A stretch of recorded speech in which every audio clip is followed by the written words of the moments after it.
Hello friends, Jai Shri Krishna. So today in this video we will discuss about the notes of chapter Cell. So let's start it. First we discuss about the major discoveries. First, Robert Hooke discovered first cell which is dead in nature. This is the image of Robert Hooke. Then second, Anton von Leeuwenhoek in 1674 discovered free living cells in pond water. This is the image of Anton von Leeuwenhoek. Third, Robert Brown in 1831 discovered cell nucleus. This is the image of Robert Brown. And fourth, Purkinje in 1839 coined the term protoplasm for the fluid substance of the cell. This is the image of Purkinje. Then Seldon in 1838 and Swan in 1839 proposed the cell theory that all the plants and animals are composed of cells and that the cell is the basic unit of life. This is the Seldon and this is the image of Swan. Then fifth point, Virchow in 1855 expanded the cell theory by suggesting that all cells arise from their pre-existing cells. This is the image of Virchow.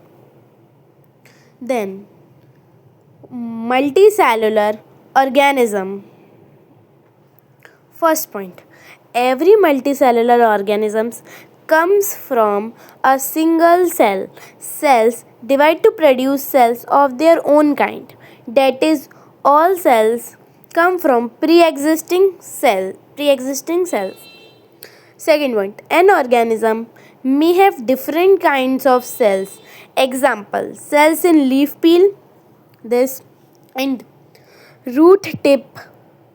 This is cells of onion root tip are different than unicellular organism.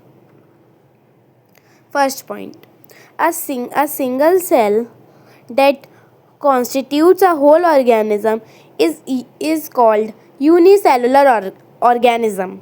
Example, amoeba, chlamydomonas, paramecium and bacterium. Second point, in multicellular organism, cells group together with different functions to form various body parts. Example, some fungi, plants and animals. Then some points. First, the shape and size of cells are related to the specific function they perform. Second, some cells like amoeba can change shape. Third, some cells have more or less fixed shape. Example, nerve cell. Fourth point, there is a division of labor in multicellular organism. That is, different body part perform different functions. Division of labor is also seen within a single cell. Then diffusion. What? Diffusion.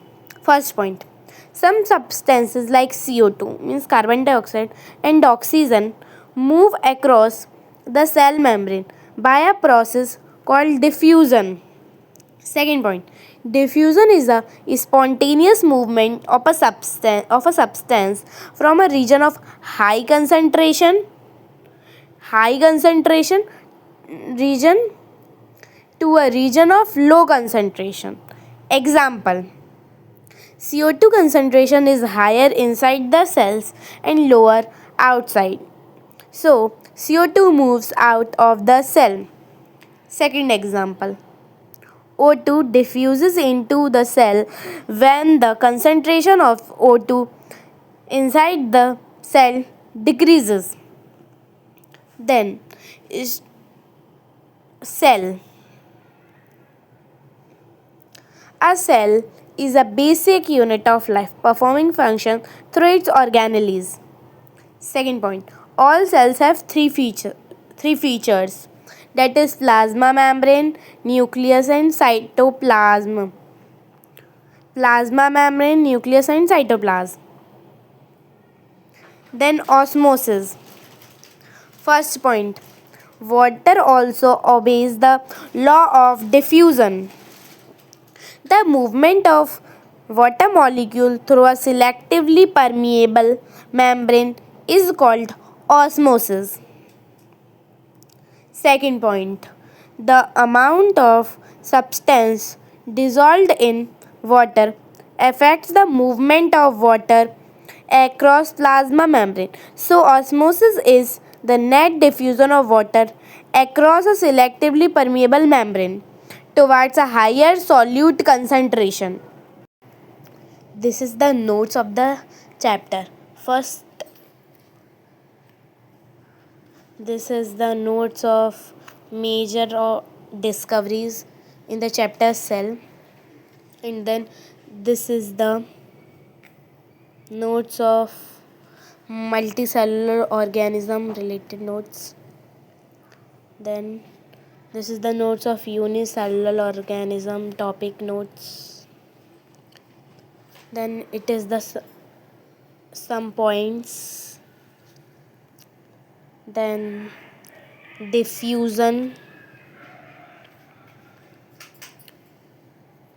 and then notes of cell